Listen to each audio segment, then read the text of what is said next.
इस फिल्म में हमें अरुणाचल प्रदेश के जंगल की कहानी दिखाई गई है। वहाँ पर एक खास भेड़िया रहता था जिसे उस जंगल के लोग यापम या फिर विषाणु कहते हैं। यह भेड़िया जंगल और जंगली जानवरों की रक्षा करता है। तो दोस्तों, मूवी की शुरुआत में हमें जंगल के बीच में एक गुफा दिखाई जाती है जहाँ एक शिकारी, उसकी बेटी और एक आदिवासी मौजूद था। वहाँ पर शिकारी अपनी बेटी को एक कहानी सुना रहा था। तभी अचानक उसे बाहर कुछ आवाज सुनाई देती है, इसीलिए वह बंदूक लेकर उस आवाज का पीछा करता है। तब वहाँ एक भेड़िया आकर उसे मार डालता है। फिर वो भेड़िया उस गुफा में घुसकर वह बच्ची पर भी हमला कर देता है। इसके बाद हमें कई साल बाद का समय दिखाया जाता है और अब सरकार उस जंगल को बाकी शहरों से जोड़ने के लिए वहाँ रास्ता बनाने का फैसला करती है, जिसका टेंडर मिलता है भास्कर नाम के एक कॉन्ट्रैक्टर को। भास्कर को उसका बॉस कहता है कि नॉर्थ ईस्ट के जंगल में जमीन हासिल करना बहुत मुश्किल है, लेकिन फिर भी भास्कर इसके लिए राजी हो जाता है क्योंकि उस काम में बहुत फायदा था और इस टेंडर को पाने के लिए भास्कर ने अपना घर गिरवी रख दिया था। इसके बाद वह अपने चचेरे भाई जनार्दन को लेकर अरुणाचल प्रदेश चला जाता है। यह जनार्दन वही जना था जिसे हमने स्त्री मूवी में देखा था। इस फिल्म में जना पे वो चुड़ैल ने हमला किया था, जिसकी वजह से उसे आज भी दौरे पड़ते हैं। इसीलिए उसकी माँ उसे चंदेरी से दूर भास्कर के पास दिल्ली भेज देती है। फिर भास्कर और जना अरुणाचल प्रदेश जाकर जोमिन नाम के एक आदमी से मिलते हैं। जोमिन वहीं का रहने वाला था और भास्कर का पुराना दोस्त था। इसके बाद यह लोग जीरो नाम के एक गांव में पहुंचते हैं जहां पर रास्ता बनने वाला था। यह लोग वहां के नेता, सब इंस्पेक्टर और इंजीनियर से मीटिंग करते हैं, जहां भास्कर उन्हें प्रोजेक्ट समझाता है। लेकिन वो लोग जंगल को काटकर रास्ता बनाने की बजाय जंगल की बाउंड्रीज पर रास्ता बनाना चाहते थे। भास्कर उन्हें कहता है कि अगर यह रास्ता जंगल के बीच से बना तो बहुत सारे पैसे बच जाएंगे, जिसका फायदा उन सबको होगा। इसलिए वो सब राजी हो जाते हैं और जंगल को काटने का काम शुरू होता है। लेकिन इस सब से वहाँ के आम लोग खुश नहीं थे, क्योंकि वो पिछली 20 पीढ़ी से वहाँ रह रहे थे और वो उस जंगल को अपना घर मानते थे। वो जंगल उनकी जिंदगी का अहम हिस्सा था और वहीं से उन्हें रोजी रोटी मिलती थी। इसीलिए भास्कर उन लोगों को समझाने के लिए पांडा नाम के एक आदमी से मदद मांगता है। वह शहर के लोगों और आदिवासियों के बीच बातचीत का काम करवाता था। पांडा भास्कर को बताता है कि यहाँ आज तक कोई रोड इसलिए नहीं बन पाया क्योंकि जंगल में एक विचित्र भेड़िया रहता है जो कि जंगल की हिफाजत करता है और यहाँ के लोग उसे बहुत मानते हैं। लेकिन भास्कर और उसके दोस्त इन सब बातों पर ध्यान नहीं देते। इसके बाद एक रात भास्कर, जना और जोमिन जंगल के बीच से गुजरते हैं। तभी अचानक उनकी गाड़ी के सामने एक जानवर आ जाता है, जिससे उनका एक्सीडेंट हो जाता है। तब वो लोग गाड़ी को रिपेयर करने के लिए नीचे उतरते हैं। तभी वहाँ पर विषाणु यानी भेड़िया आ जाता है, जो कि भास्कर पे हमला कर देता है। भास्कर उससे बचने के लिए भागने लगता है, लेकिन भेड़िया उसे काट लेता है। वह भास्कर को मारने ही वाला था, पर तभी जोमन और जना वहां आकर उसे बचा लेते हैं। भास्कर का घाव काफी गहरा था, लेकिन उसे किसी हॉस्पिटल में नहीं ले जाया जा सकता था, क्योंकि अगर किसी को यह बात पता चला कि कॉन्ट्रैक्टर को भेड़िया ने काटा है तो गांव वाले रोड का काम तुरंत बंद करवा देते। इसीलिए जोमिन उसे अपनी दोस्त अनिका के पास ले जाता है, जो कि जानवरों की डॉक्टर थी। अनिका भास्कर को पेन किलर देती है और उसके घाव पर बैंडेज कर देती है। अगली सुबह जब भास्कर नींद से जागता है तो वह देखता है कि उसका पूरा शरीर बदल चुका है। उसकी बॉडी मस्कुलर बन गई थी, उसके दांत काफी नुकीले हो गए थे और उसका घाव पूरी तरह भर चुका था। इसके साथ ही भास्कर के सभी सेंसेस काफी तेज हो गए थे। वो बहुत दूर का भी आसानी से देख, सुन और सूंघ सकता था। उसकी भूख भी काफी बढ़ गई थी। दूसरी तरफ पांडा भास्कर की आदिवासियों के साथ मीटिंग फिक्स करवाता है, लेकिन वो लोग रोड बनाने के लिए अपनी जमीन नहीं दे रहे थे, इसलिए उनका काम रुक जाता है। तभी पांडा भास्कर को प्रकाश के बारे में बताता है, जो वहाँ का यूथ लीडर था। फिर वह लोग प्रकाश के साथ मिलकर वहाँ के जवान लोगों को बड़े बड़े सपने दिखाते हैं और उन्हें महंगे मोबाइल फोन बांटते हैं, ताकि वह सब अपने घर वालों से जमीन के पेपर्स पर साइन करवा ले। इसी दौरान भास्कर की तबीयत बिगड़ जाती है और उसके पेट में बहुत दर्द होता है। पांडा उसे एक ओझा के पास लेकर जाता है, जो कि 120 साल का था और वह पूरे एशिया का सबसे बड़ा ओझा था। वहां जाकर भास्कर को पता चलता है कि वह एक भेड़िया बन चुका है, क्योंकि विषाणु जिसे भी काटता था वह भी एक भेड़िया बन जाता था। लेकिन भास्कर यह बात सबसे छुपा कर रखता है, क्योंकि इससे उसका काम रुक सकता था और उसके पैसे डूब सकते थे। इधर प्रकाश गांव वालों से जमीन के पेपर्स पर साइन करवा लेता है और भास्कर को कहता है कि वह अगले दिन उसे पेपर्स दे देगा, लेकिन यह सब बातें भास्कर के अंदर का जानवर सुन लेता है।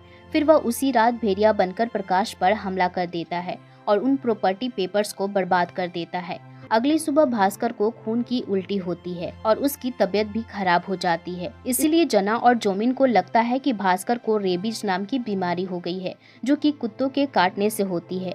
कंफर्म करने के लिए वो लोग भास्कर का यूरिन टेस्ट करवाते हैं। दूसरी तरफ प्रकाश, जो कि अभी अधमरी हालत में हॉस्पिटल में पड़ा था, उसके घाव बहुत तेजी से भरने लगते हैं, जिसे देखकर वहाँ का डॉक्टर समझ जाता है कि यह आदमी विषाणु से इन्फेक्टेड है और पुलिस को यह सब बता देते हैं। इसीलिए पुलिस वाले प्रकाश के होश में आने से पहले ही उसे जला देते हैं ताकि विषाणु का इन्फेक्शन दूसरे लोगों तक न फैले।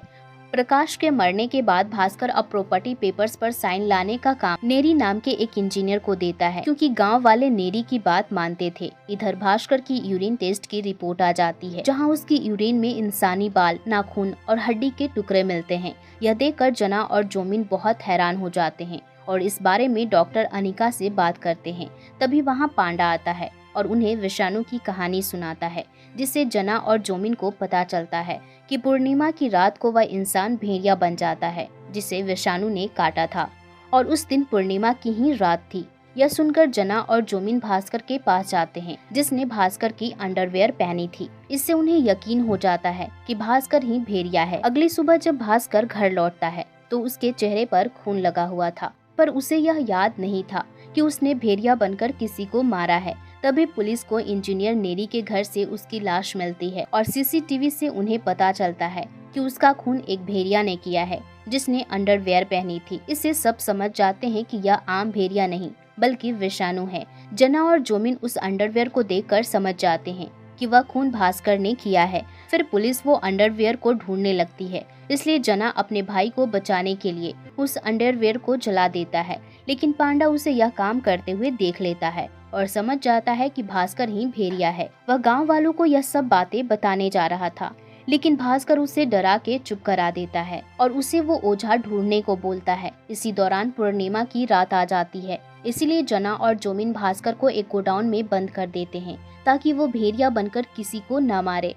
पर एक पुलिस वाला उन्हें यह सब करते हुए देख लेता है और वो समझ जाता है कि भास्कर ही विषाणु है। इसीलिए वह उन तीनों को उस गोडाउन में कैद करके उनकी पोल खोलने की कोशिश करता है। तभी वहाँ वो विषाणु आकर उस पुलिस वाले को मार देता है और भास्कर को आजाद कर देता है। इधर पांडा उस ओझा का पता लगा लेता है। फिर यह लोग उसके पास जाते हैं, जहां ओझा उन्हें बताता है कि सदियों से जंगल और इंसानों के बीच एक अनोखा समझौता रहा है, जिसमें वह दोनों एक दूसरे को नुकसान नहीं पहुंचाएंगे। भेड़िया इस समझौते को मानता है और जंगल से बाहर नहीं आता, लेकिन जब इंसान इस समझौते को तोड़ता है और जंगल को बर्बाद करने की कोशिश करता है, तब विषाणु उसे काट लेता है। ओझा उन्हें कहता है कि इंसान चाहे जितना भी मॉडर्न हो जाए, उसके दिमाग के एक हिस्से में आज भी जंगल बसता है और विषाणु उस हिस्से को जगा देता है, जिसके बाद इंसान अपना सब कुछ भूलकर भेड़िया बन जाता है। अब जंगल उसका घर बन जाता है और जंगल को काटने वाला उसका दुश्मन। विषाणु जंगल का मुखिया है और वह दूसरों को काट कर अपना सैनिक बनाता है ताकि जरूरत पड़ने पर उनका इस्तेमाल किया जा सके। ओझा उन्हें बताता है कि अमावस की रात को विषाणु उसी जगह पर जाता है जहां उसने अपने शिकार को काटा था, और अगर वह उस इंसान को दोबारा वहीं पर काट ले जहां उसने पहली बार काटा था, तो इससे वह इंसान ठीक हो जाता है। इसके बाद यह लोग भास्कर को दोबारा कटवाने का प्लान बनाते हैं और अनिका की मदद से एक कवच तैयार करते हैं ताकि विषाणु सिर्फ उसी जगह पर काट सके जहां उसने पहली बार काटा था। उधर पूरे गांव में भेड़िया की खबर फैल जाती है और पुलिस वाले हर जगह उसे ढूंढने लगते हैं। वो लोग भेड़िया को पकड़ने के लिए आसाम से शिकारियों की फौज बुलाते हैं। दूसरी तरफ भास्कर के दोस्त उसे विषाणु से कटवाने के लिए जंगल ले जाते हैं। वहाँ पर भेड़िया आता है और पर उसे ढूंढते हुए पुलिस और शिकारियों की फौज भी वहाँ पहुँच जाती है और भास्कर को काटने से पहले ही वो लोग भेड़िया को गोली मार देते हैं, जिससे वह वहाँ से भाग जाता है। इसके बाद पुलिस उसे मारने के लिए उसका पीछा करती है। भास्कर भी विषाणु के पीछे जाता है, क्योंकि अगर वह मर गया तो भास्कर कभी ठीक नहीं हो पाएगा। भेड़िया का पीछा करते हुए भास्कर उस गुफा में पहुंचता है जहां कई साल पहले वह शिकारी था, जिसे हमने मूवी की स्टार्टिंग में देखा था। गुफा के अंदर भास्कर को अनिका जख्मी हालत में दिखती है। इससे भास्कर समझ जाता है कि वह लड़की ही भेड़िया है। तब अनिका उसे अपनी सच्चाई बताती है। मूवी की शुरुआत में जो बच्ची दिखाई गई थी वो अनिका ही थी। शिकारी को मारने के बाद विषाणु ने अनिका को काट के उसे भेड़िया बना दिया था। तब से लेकर आज तक वह इस जंगल की रक्षा कर रही है और उसी ने भास्कर पर हमला किया था उसे मारने के लिए, क्योंकि वह जंगल को काटने आया था। लेकिन जना और जोमिन ने उसे बचा लिया, जिसकी वजह से वह भेड़िया बन गया। अनिका एक जगह पर ज्यादा समय तक नहीं रह सकती थी, इससे लोग उस पर शक करेंगे और इस जंगल में वह 100 साल से रह रही थी। इसीलिए अब वह इसे भास्कर के हवाले छोड़कर दूसरे किसी जंगल में जाना चाहती थी, क्योंकि उसे लग रहा था कि भास्कर अब बदल रहा है और वह जंगल की अहमियत समझ रहा है। इसीलिए अनिका ने मौका मिलने पर भी उसे दोबारा नहीं मारा। तभी वहाँ पुलिस आती है और अनिका को उसके भेड़िया वाले रूप में बेहोश करके पकड़ लेती है। इसके बाद भास्कर अनिका को बचाने के लिए खुद भेड़िया बनने की कोशिश करता है, लेकिन वह ऐसा नहीं कर पा रहा था, क्योंकि वह सिर्फ पूर्णिमा की ही रात को भेड़िया बनता था और वह भी अपनी इच्छा के बिना। फिर वह कुछ देर के लिए अपने दिमाग के उस हिस्से पर फोकस करता है जहाँ जंगल बसता है। इससे वह अपनी मर्जी से भेड़िया बन पाता है। उधर पुलिस वाले अनिका को पिंजरे में कैद करके उसे जलाने की कोशिश कर रहे थे। तभी भास्कर भेड़िया बनकर वहां आ जाता है और दुश्मनों को मारने लगता है, लेकिन उन सब के पास हथियार थे, इसीलिए पुलिस उस पर भारी पड़ती है। तब वहां ओझा आकर अनिका को पिंजरे से आजाद कर देता है, क्योंकि वह जानता था कि विषाणु जंगल का रक्षक है। फिर अनिका और भास्कर दोनों मिलकर सबसे लड़ने लगते हैं। उनका गुस्सा इतना बढ़ चुका था कि वह सभी पुलिस वाले और शिकारियों को मारने वाले थे, पर ओझा उन दोनों को रोक देता है, जिससे वह शांत हो जाते हैं।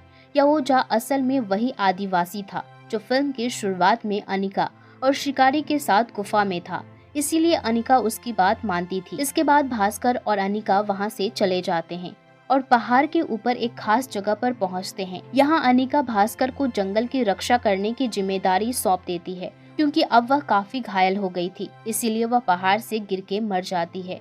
फिर कुछ महीने बाद भास्कर गांव वालों से मीटिंग करके उन्हें बताता है कि रोड अब जंगल को काट कर नहीं बल्कि जंगल की बाउंड्री से बनेगा। अब वह यह समझ गया था कि प्रकृति है तो ही प्रगति है। इससे खुश होकर वहाँ के लोग अपनी थोड़ी जमीन देने के लिए तैयार हो जाते हैं। मूवी के पोस्ट क्रेडिट सीन में हमें दिखता है कि भास्कर और जना दिल्ली लौट गए हैं और अब यहाँ भास्कर भेड़िया बनकर अपने बॉस के साथ साथ उन सब लोगों को मार डालता है जो जंगल को काटने वाले थे। फिर जना उसे एक कमरे में बांधकर खाना खिलाता है। तभी वहाँ पर विक्की और बिट्टू आ जाते हैं, जो कि जना के पुराने दोस्त थे। वह दोनों जना से मदद मांगने आए थे स्त्री को वापस बुलाने के लिए। इसके आगे की कहानी स्त्री 2 मूवी में दिखाई गई है, जिसे आप हमारे चैनल पर जाकर देख सकते हैं। तो दोस्तों, ये थी हमारी आज की मूवी एक्सप्लेनेशन। आपको हमारी ये वीडियो कैसी लगी कमेंट कर जरूर बताएं। वीडियो को लाइक और चैनल को सब्सक्राइब जरूर करें। और दोस्तों, अगला एक्सप्लेनेशन आप किस मूवी पर देखना चाहेंगे, कमेंट बॉक्स खुला है, हमें अपनी राय अवश्य दें। बाकी जल्द ही मिलती हूँ अगली वीडियो में। तब तक आप अपना ख्याल रखें।